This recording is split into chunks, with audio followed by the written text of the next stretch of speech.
Welcome back, everybody, to another episode of The Next Shot. I am Roger with Unlimited Photography, and today I'm here with our special guest, Maq Brown. How you doing, Maq? Good. How are you? Doing good. Good. So, Maq, tell us what it is that you do.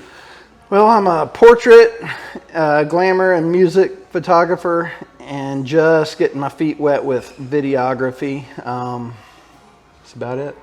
So, what made you transition into the videography sector? Well, I've always shot with a lot of bands around here, and they wanted me to shoot music video for some reason. Okay. They'd never seen any video I did, so I don't know why they wanted me to do video for them, because I've never done any video. Anyway, so they kept pressuring me. Finally, Blackwater Drowning, we talked about them the last time I was here. Real good friends of mine. They're doing a campaign with a new record, and they have to do a video for 3 songs. Anyway, they just essentially held me at gunpoint and told me I had to do a music video. But they knew that's what I needed, because I've always just been terrified of it for some reason. I think a lot of photographers are. I've just been terrified of doing the video, so they lit the fire under my ass, and here I am. I did it. So again, everybody out there, all of our viewers, Maq is transitioning from photography, which he's really good at. I don't know if you checked out some of his stuff, but transitioning into video, like Maq said, is hard because there's so many different factors that come into play, and you have to watch a lot of tutorials and stuff, right, Maq?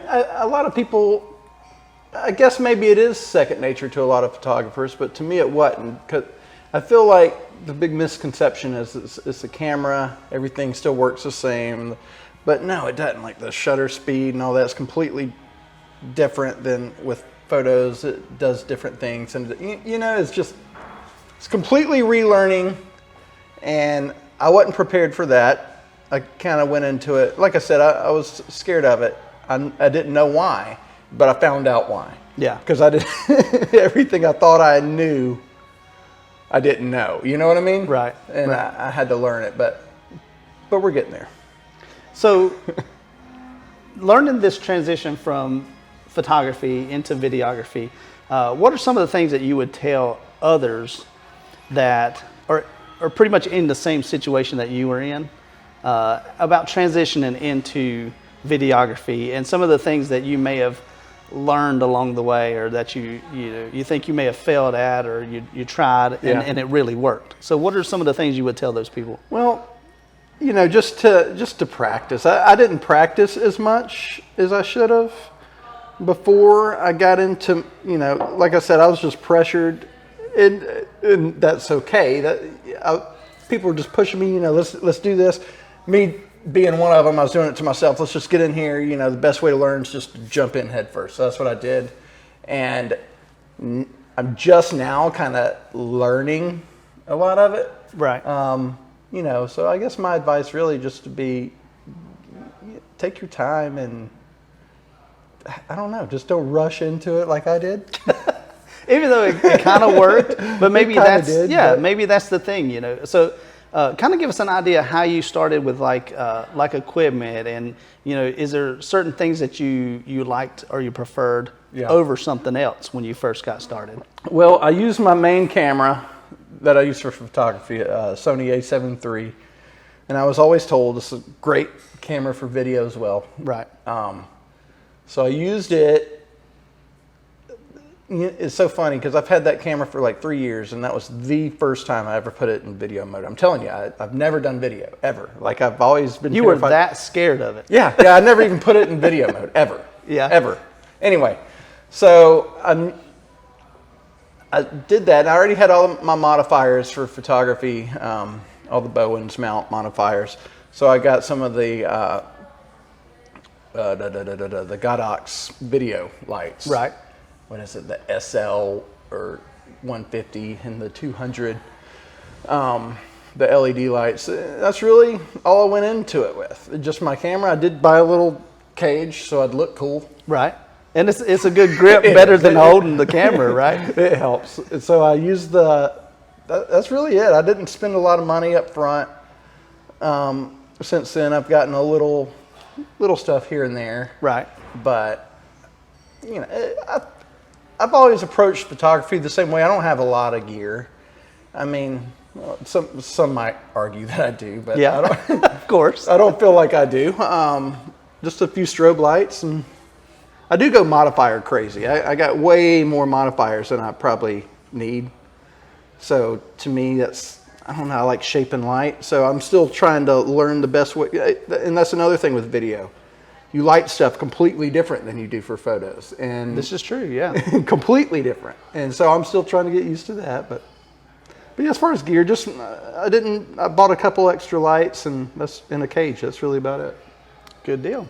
So a couple other questions that we have is basically you just finished this amazing video, and that's part of the reason why we're here today.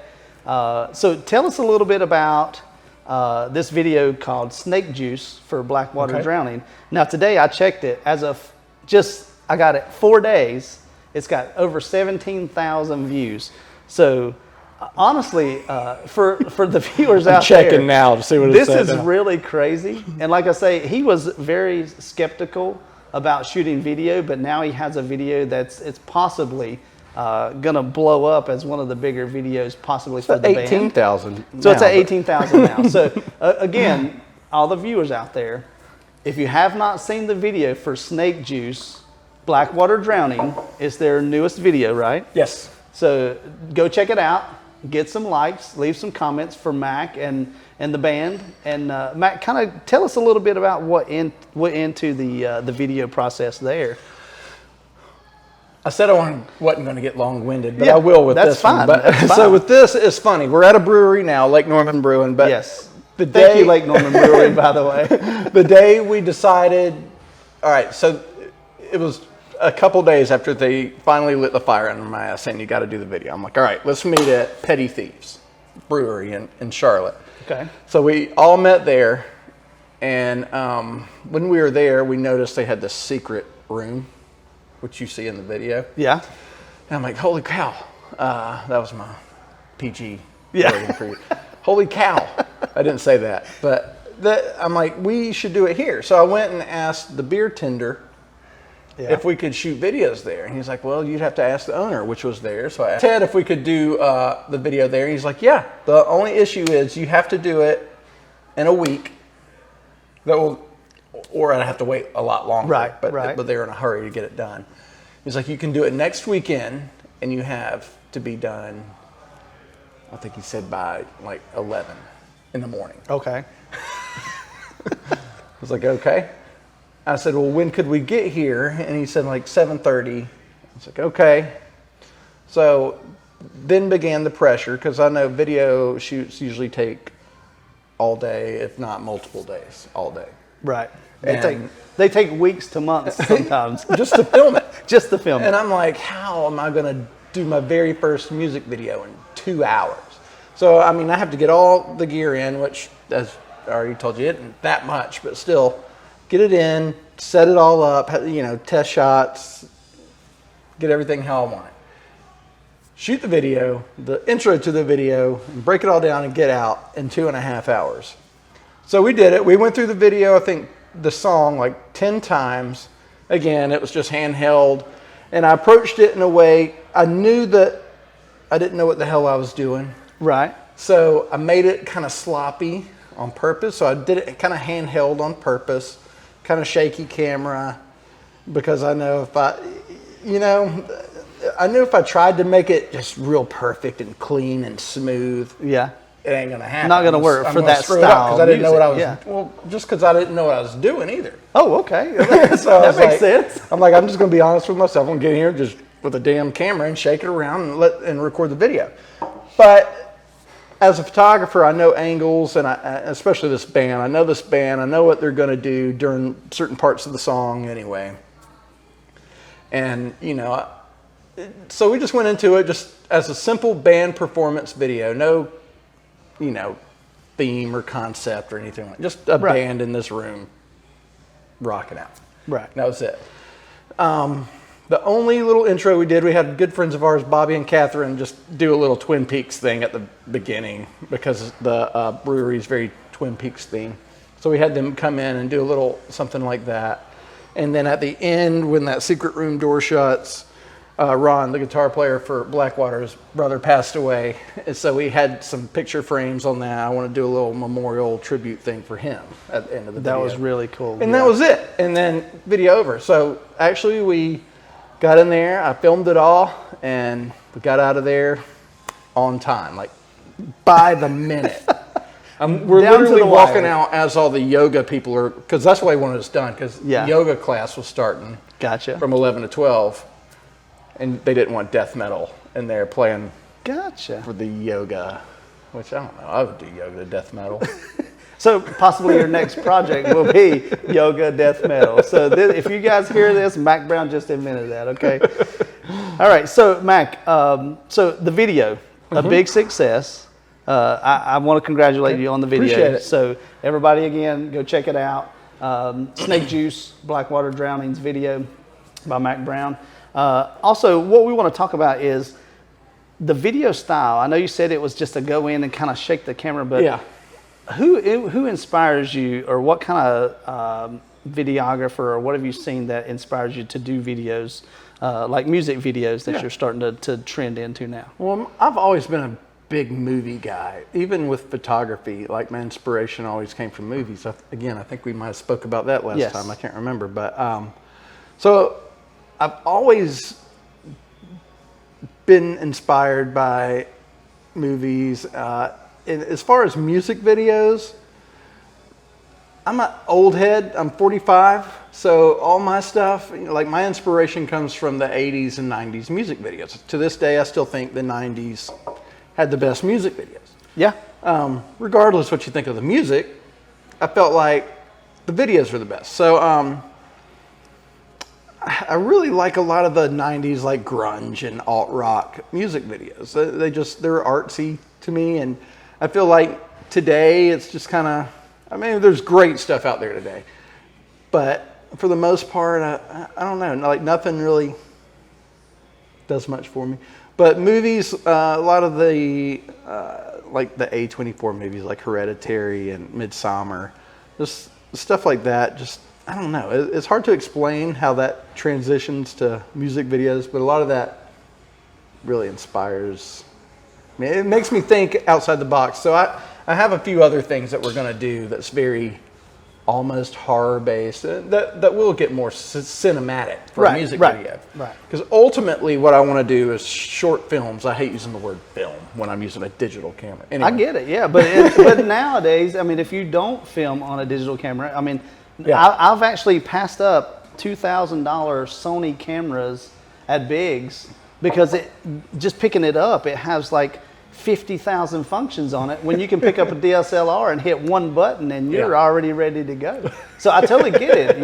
I'd rather film with a DSLR nowadays than to try to film with a professional high-end quality camera, because most people are looking at TikToks and YouTube videos. They're not looking for cinematic style. I mean, like you said, this music video is done on a DSLR. Oh, yeah. And it's already blowing up on the internet, okay? So basically, what do you think other than you were talking about some of your next projects, I know you're trying to lean toward the grungy side, but when you go in to do your post-production, how does that affect, like you were talking to me earlier about the presets and some of the stuff that you were, I mean, is that kind of the genre that you want to stay in and kind of perfect that before you move on to something else? Absolutely. Like, same with photography. Before I'm a photographer, I'm an editor. Like I'll spend hours in there on Photoshop, and the purists, they hate that.